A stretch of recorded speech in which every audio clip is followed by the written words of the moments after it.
Hi there. So I just wanted to have a bit of a serious intro to this video, as we're currently living in a world where um, people need to, for some reason, need to know what side of the fence you're sitting on. And with everything going on at the moment and kind of the way social media is, I just wanted to kind of off the bat say that I am very much on the side of the fence of Black Lives Matter. If that is something that you're not particularly happy about, that you're angry about, upset about, then this isn't going to work. So I do kind of advise that you probably take your hobby fix elsewhere. But yeah, that's all I've got to say on that matter, really. Let's crack on with the video that was intended to have. My name's Steve. This is my channel, No Beef Just Party, and I'm going to have a wee little chat about the Crusade mode in 9th edition.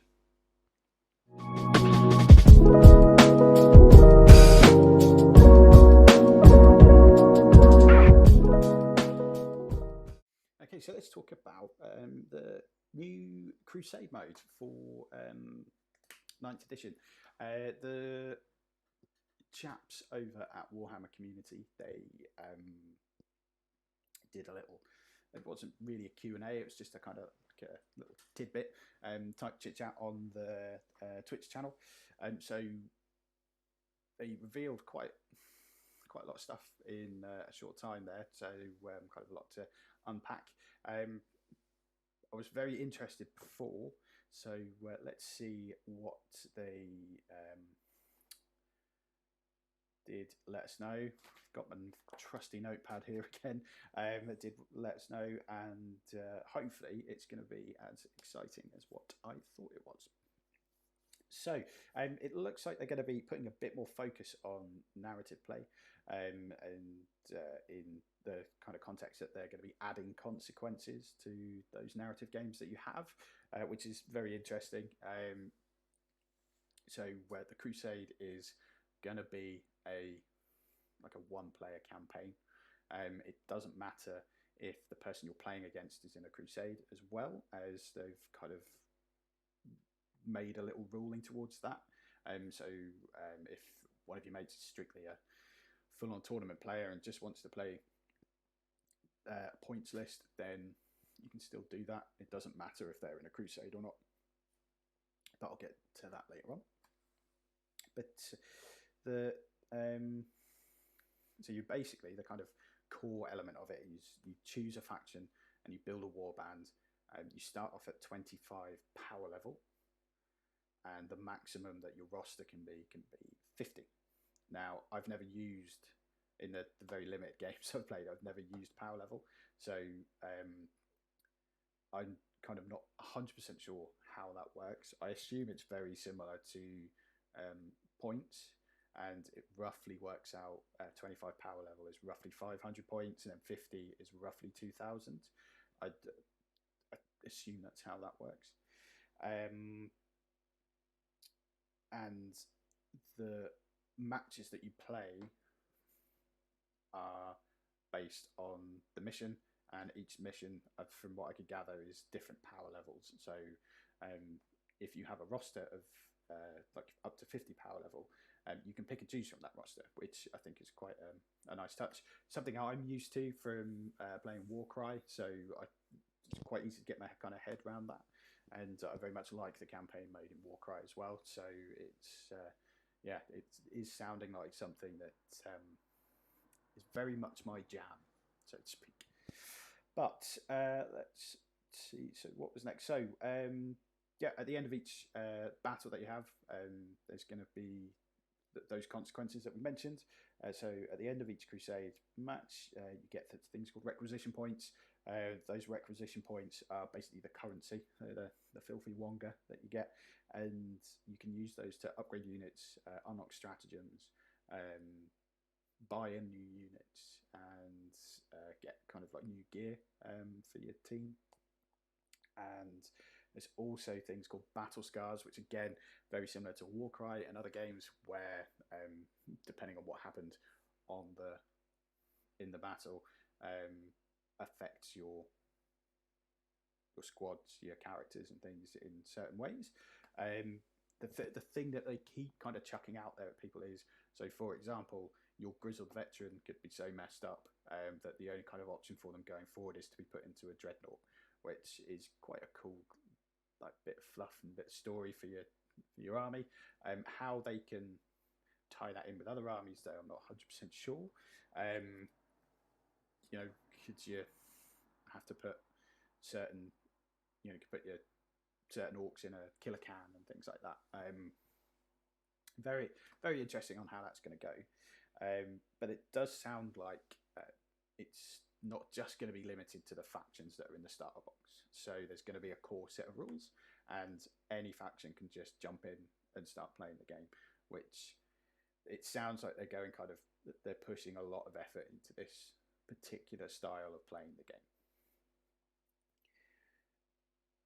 One thing that a lot of people were asking in the chat in particular was, is there going to be a balance issue? So if there's not a kind of like a strict campaign mode where there's a group of you and you all play on a certain day and things like that, what's stopping me playing Derek on a Friday night? And Derek has just started his campaign, and I've been doing a Crusade campaign for 6 weeks, and I've got 50 power level. I've got all these cool trinkets and toys, and they've just got their squad of grunts and their boss. So they said at the end of each game you get blessings, and the person with the least blessings gets extra command points to kind of bolster them up a bit, gives them a bit more sort of like a few more options tactically to try and level the field. I don't know how balanced that is. Is that something that you more seasoned players, is that kind of something that you feel would balance it out? I guess without seeing the gear that's available to you, it's quite hard to understand that quite yet, but it seems like quite a very simple way to do it. Whether in kind of like reality that is something that is going to be a quick and easy fix to keep games balanced, who knows? It's also what they used as the example of if you're playing someone who's not playing a Crusade. So Jeremy is preparing for the big tournament. He's got a 2,000 point army, and he fancies a game, and you go, yeah, sure. I'm in the middle of a Crusade though, so this is my Crusade army. It's 50 power level, so that's about 2,000 points. I've got all this cool stuff that you don't have access to, but because technically you have less blessings than me, you get more command points, which then kind of gives them a bit of a kind of bump as well. I don't really know the benefits of playing on power level or playing on like a strictly points level. Please explain it to me in the comments if you do. But I like the fact that if I'm playing on a Crusade, I can play against anyone. It doesn't really matter, which is great. All I have to worry about is keeping notes of everything and making sure that everything's recorded, kind of like going forwards. I can see this being a really good way for 9th edition to kind of introduce itself. They do sound like they're going all in on this. So they mentioned that the core book is going to have lots of rules for this. And then every codex that's coming out is going to have like a Crusade section. So a bit like Path to Glory in Age of Sigmar books. It sounds interesting. It sounds fun. It sounds a great way to build and grow an army. I can see stores getting behind this. It's quite an easy way to kind of get people in on the game, particularly on launch weekend. Hey, we're going to start a Crusade.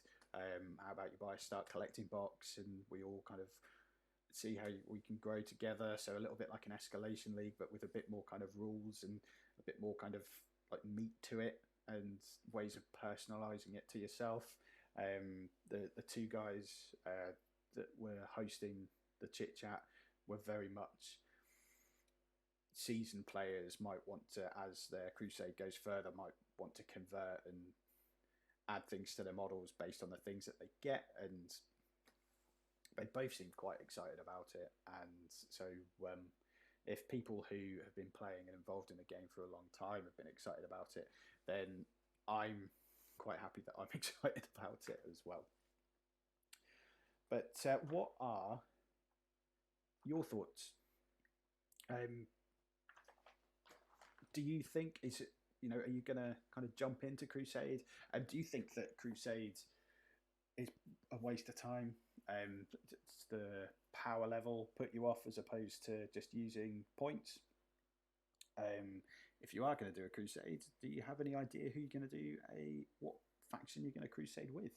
Are you going to use models you've already got, or are, like me, are you looking at this as a way to be able to explore a faction that you've not used before? But lots more information is going to come out on this in the future, so I'm very much keeping an eye on as much info on Crusade as possible. So I will be doing more Crusade videos.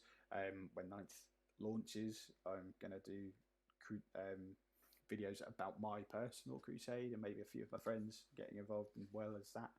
But yeah, let us know what you think. A very short video. It's very much the ramblings of a noob, and apologies for the very serious intro at the start, but it's a very serious thing that's going on at the moment. But in the meantime, stay safe, and hopefully see you again soon. Cheers.